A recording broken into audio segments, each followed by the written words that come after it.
Have you ever been so busy that you wished there were two of you to get things done? I sure have. Many times. Thankfully, at home, my husband and I divide tasks to get them done. It makes things more controllable. With our busy lives, two is better than one. Comparatively, on a wireless network, the primary AP carries a lot of responsibility too. That's why on Cisco Business Wireless Primary APs, there are two IP addresses that are used to divide and conquer the tasks. This can seem confusing, as most devices only have one IP address.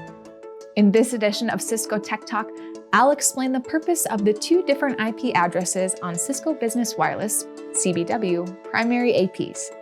Next.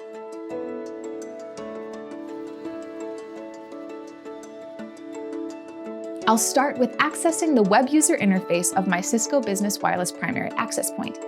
There are 6 access points listed on my monitoring screen. When I navigate to wireless settings and then to access points, you can see that I actually have 3 access points, APs, and 3 mesh extenders, MEs.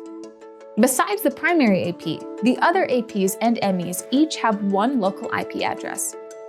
These IP addresses are used by the AP or ME to do their job as functioning access points for clients.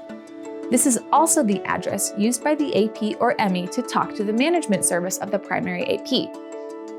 Now, these IP addresses are not used by clients to directly communicate with management. You can ping them, but other than that, you won't be using those addresses for anything. All management is done through the address listed in the URL bar. In my case, the management address of my primary AP ends in .126. A wireless client used to access ciscobusiness.cisco would be going to this address. The primary AP listed at the top here shows a .117 for the IP. Those are the two addresses for this primary AP. Now, if I go and edit one of these, I'll just pick a mesh extender, for instance, under the General tab. This is where you'll see the IP address that covers AP functionality. In this case, I have one that's configured statically. Yours could be static or DHCP assigned, which is the default. On this access point, you can see the IP that was assigned by DHCP. This address is grayed out because it can't be changed.